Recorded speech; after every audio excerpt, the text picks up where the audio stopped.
Prieto, él es diputado a la Asamblea Nacional, presidente del Partido Movimiento Electoral del Pueblo, miembro de la Comisión Permanente de Política Exterior, a quien le damos la más cordial bienvenida. ¿Cómo estás, Gilberto? ¿Cómo te va? Saludos, Vladimir, qué grato saludarte, escucharte y bueno, a todos quienes fielmente te escuchan. Gracias por atendernos, de verdad te agradezco muchísimo. Gilberto, fíjate, bueno, vamos a concentrarnos contigo en el tema internacional, si bien tú eres dirigente nacional, presidente de un partido como el MEP, de ese punto sobre el tema interno quiero abordarlo también, pero me interesa evaluar contigo la decisión que van a tomar en la Comisión de Política Exterior. La Comisión de Política Exterior va a seguir la recomendación que ha dado Jorge Rodríguez de pedirle al presidente Maduro que rompa relaciones con España. Esto es una especie de respuesta proporcional a lo que hizo el Parlamento español, de aprobar el reconocimiento como presidente electo de Edmundo González Urrutia, que el gobierno español no lo ha hecho. ¿Hacia dónde va esta crisis con España desde tu perspectiva? Bueno, fíjate, nosotros efectivamente el día de ayer nos reunimos en reunión, digamos, extraordinaria de la Comisión Permanente de Política Exterior. De hecho, nos declaramos en reunión permanente, ¿no? Desde el día de ayer, y comenzamos a tratar esto con la seriedad que esto amerita, ¿no? Yo creo que esto es un tema muy serio, tiene que ser tratado con la prudencia que esto amerita. Yo creo que tampoco es deseo de absolutamente nadie romper unas relaciones que por demás esta vez sí son históricas, ¿no? Los lazos que nos han unido con España, ¿no? La gran cantidad de ciudadanos españoles. Hablar de España es hablar de alguna forma de Venezuela, ¿no? Por el arraigo que ha tenido la colonia española acá. Prácticamente un porcentaje importante, muy grande de venezolanos y venezolanas pues tienen sus padres españoles que emigraron hace muchos años. Yo creo que en una ruptura de relaciones diplomáticas, comerciales, consulares, no, en este escenario no ganaría nadie. Aunque haciendo el balance de la situación comercial, creo que España tendría muchísimo más que perder que Venezuela en lo concreto. Ahora fíjate, es evidente que el manejo, por lo menos de la política que se hace a nivel de micrófonos, ha sido realmente grosera hacia un país que es libre y soberano. Esto yo creo que es importante tenerlo. Aquí no estoy hablando de temas políticos ideológicos. Gran parte de la audiencia que tú tienes en tu programa, que yo escucho, siempre te sigo, siempre te escucho, pero gran parte de la audiencia que tú tienes es, digamos, de tendencia de oposición.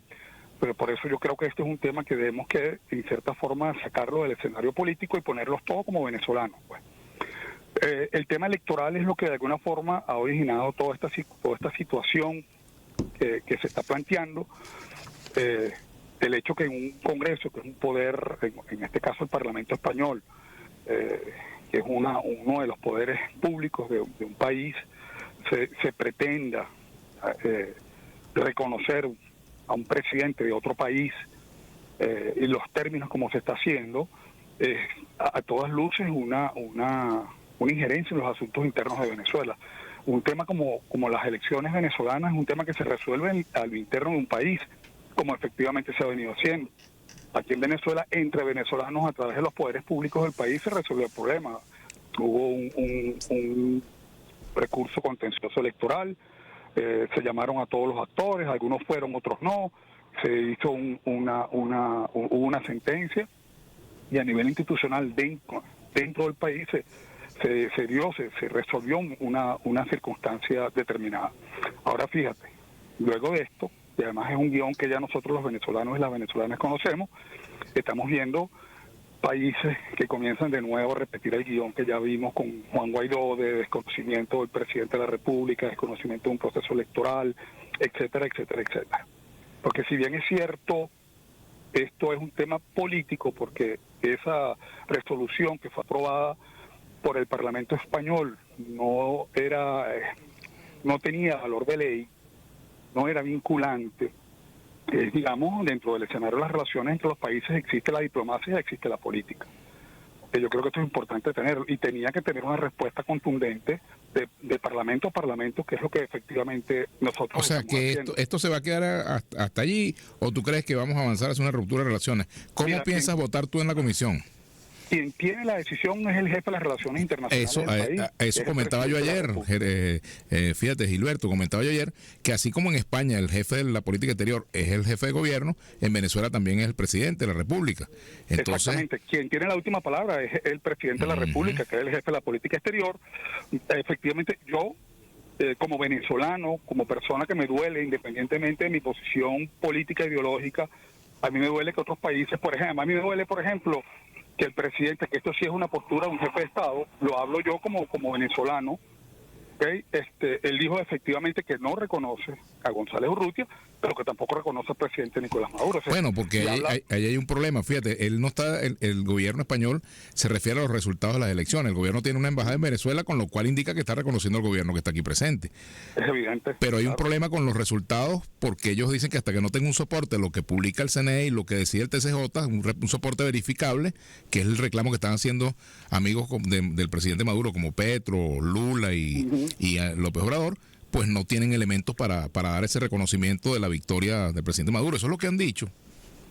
Pero fíjate una cosa. Hay una narrativa que pretende aquí, que te escucho, que tú también te has hecho eco de ella, ¿no? Cuando dices que por qué el Consejo Nacional Electoral no muestra las actas, ¿no? Eso yo lo he escuchado de manera reiterada. Y me lo sigo preguntando. Al revés.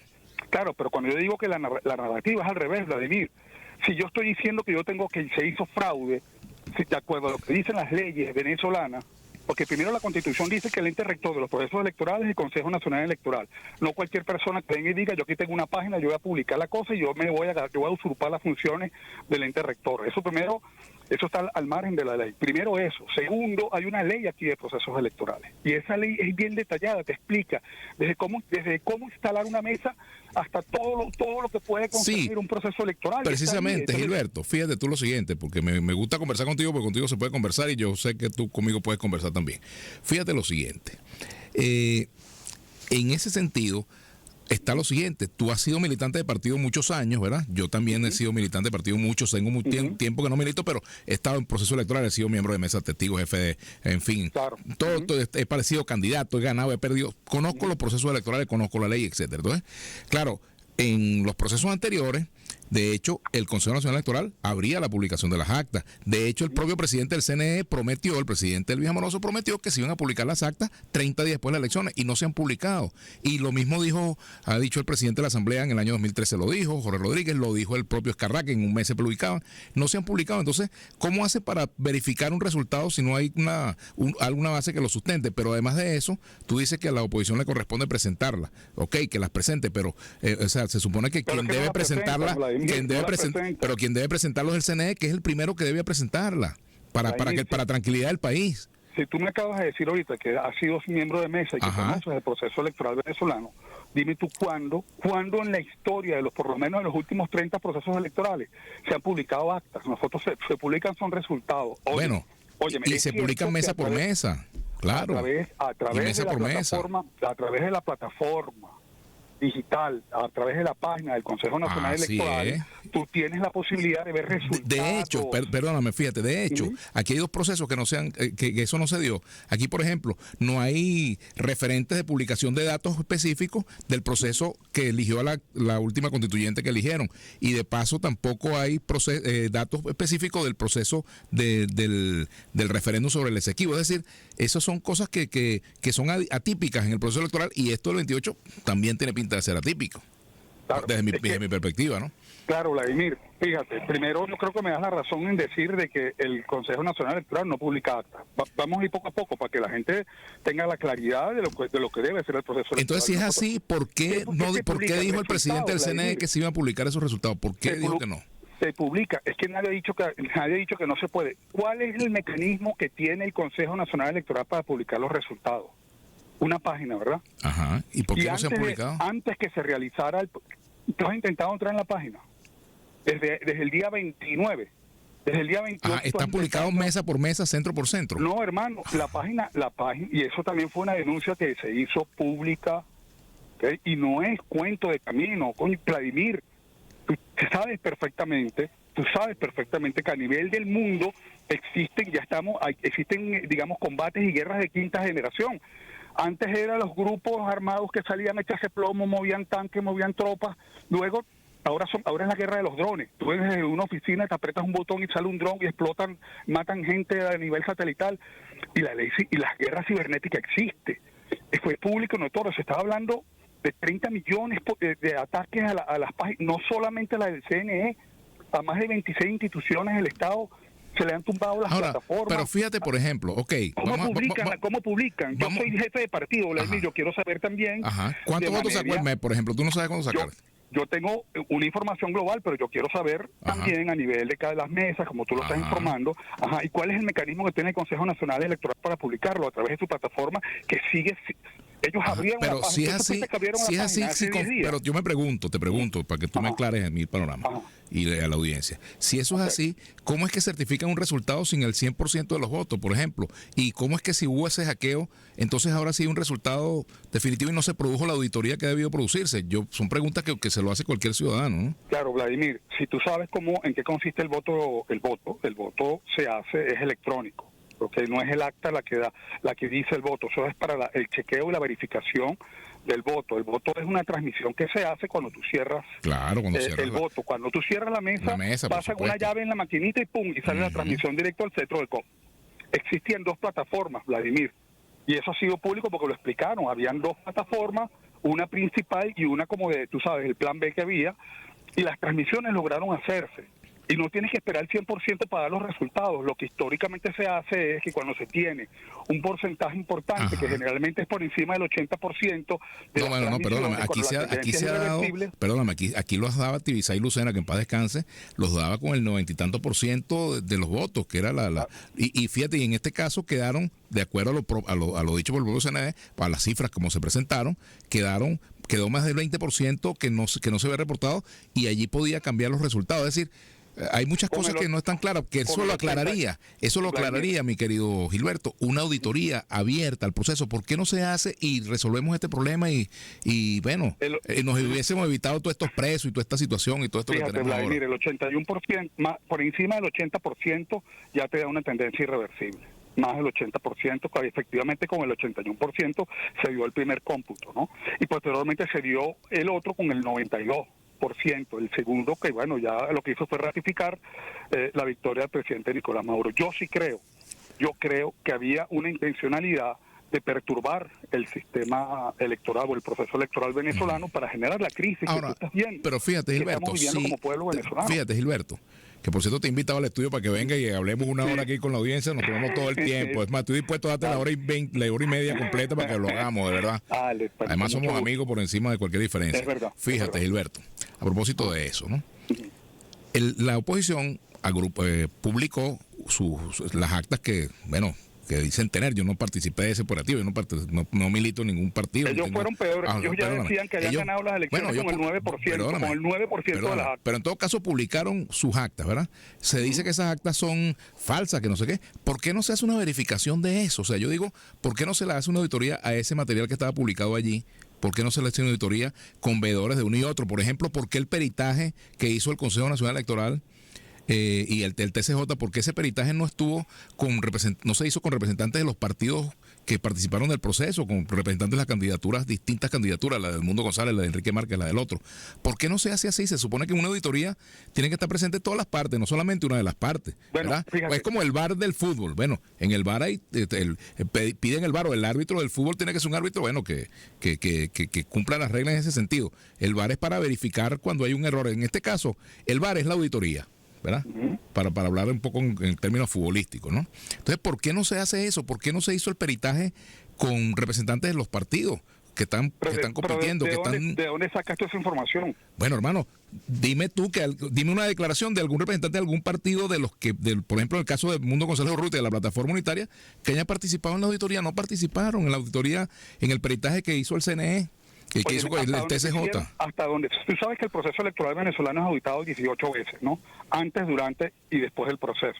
Aquí se viene a perturbar el proceso electoral venezolano prácticamente después del proceso electoral, pero nosotros como partido, en el caso del Movimiento Electoral del Pueblo, y hay actas, porque el Consejo Nacional Electoral envía las actas con la firma a todos los partidos y ahí siempre hay una cantidad importante de partidos. Pero yo me refiero... partidos, 20 y pico partidos, Perdóname, pero cada una de las auditorías. Pero yo me refiero a los partidos que compitieron, digamos, por ejemplo, la plataforma unitaria, que tiene no sé cuántos partidos, no tenía representación allí. Me refiero al peritaje último que hizo el TCJ.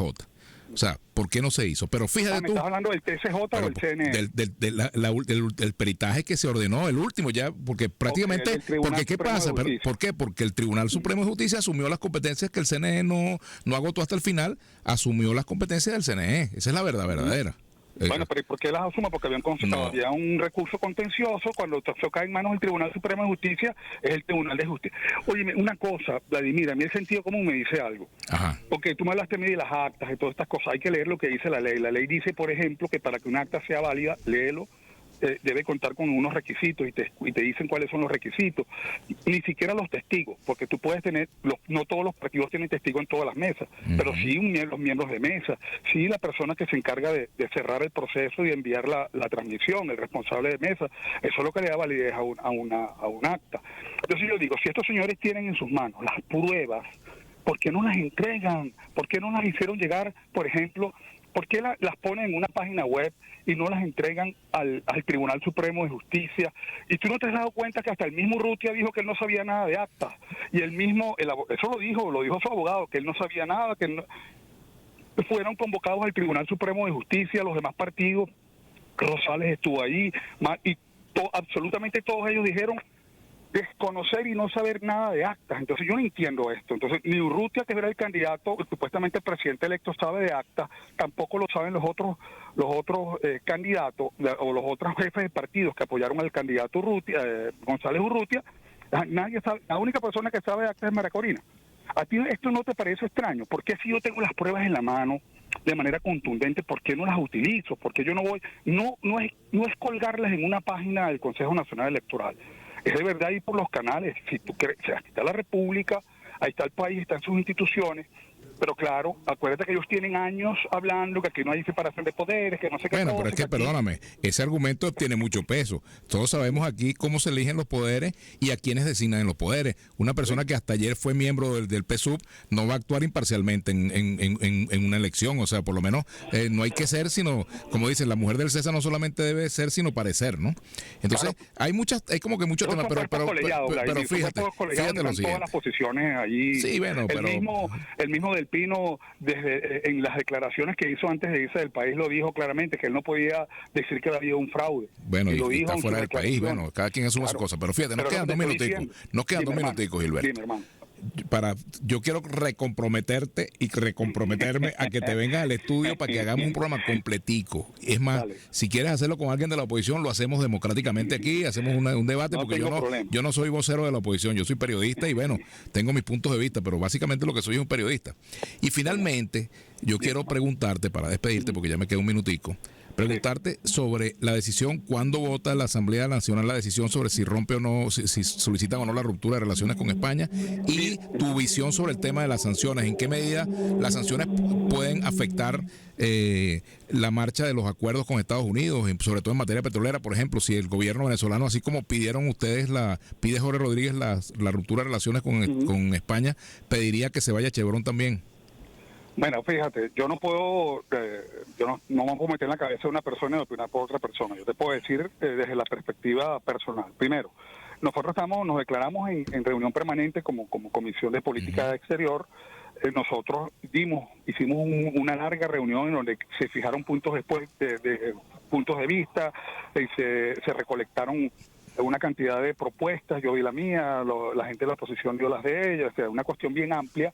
Y eso se estaba revisando y se está todo poniendo dentro de un solo documento que está siendo revisado para luego ser socializado. Es posible que nosotros el día de mañana, en cualquier momento, podemos ser reconvocados, estamos atentos al llamado para revisar el documento y entregarlo a Presidencia a los efectos de nosotros presentarlo posteriormente a la plenaria. Eso es un documento del Poder Legislativo venezolano. Yo creo, por lo que yo siento, ¿no?, y por la forma como han venido votando todas las fuerzas políticas que hacemos vida ahí, que hay un acuerdo, yo diría que casi unánime, en proponer la ruptura de relaciones. Incluso la oposición. Incluso los factores de oposición, claro, ellos han dicho que hay que manejarlo. Te lo estoy diciendo con los factores con los que yo me siento ahí, pues. En los términos como España ha manejado. Fíjate, la torpeza. No solamente el presidente, que tiene que ser una persona, es el jefe de gobierno y ser neutral, entonces tú quieres recibir al señor González, bueno, recíbelo, pero en tu casa no mandes el mensaje de recibirlo en la Moncloa. Eso tiene un mensaje, eso tiene, digamos, no verbal, es un mensaje no verbal. Aunque tú no lo reconozcas a él, no reconoces a Maduro tampoco, pero mandas un mensaje que yo creo que no ayuda en este momento. Las declaraciones de la ministra llamando al presidente, que ocasionó la llamada consulta de nuestra embajadora, llamando al presidente Nicolás Maduro dictador. Entonces, esas son cosas que tú no puedes hacer cuando la situación está tan tensa y tan delicada. Yo creo que hay que poner parte de todos, o sea, que cada quien amarre sus locos, pero en estos términos, y dejar que la diplomacia y que priven los más altos intereses de los dos países. Te repito, nadie gana rompiendo las relaciones. A eso sí, España tiene mucho más que perder que Venezuela en este caso, cuando la balanza de intercambio comercial favorece ampliamente en este caso a España en términos de las grandes inversiones. Pero también tendría que ver también, mi estimado Gilberto, que Venezuela es un país que en este momento no tiene relaciones con todo el mundo precisamente por la situación política, ¿no? Tiene quizás menos opciones de vuelos, de cosas. Si rompemos, imagínate tú, relaciones con España, lo que eso implicaría, pero eso da materia para otro programa, mi querido amigo. Sí, vale, nos vemos pronto por allá, nos tomamos un café con muchísimo gusto. Sí, claro, un café antes y uno después. Dale, te agradezco mucho, Gilberto Jiménez, dirigente del Polo Patriótico. Bien, presidente del MEP. Son las 4:30. Pausa.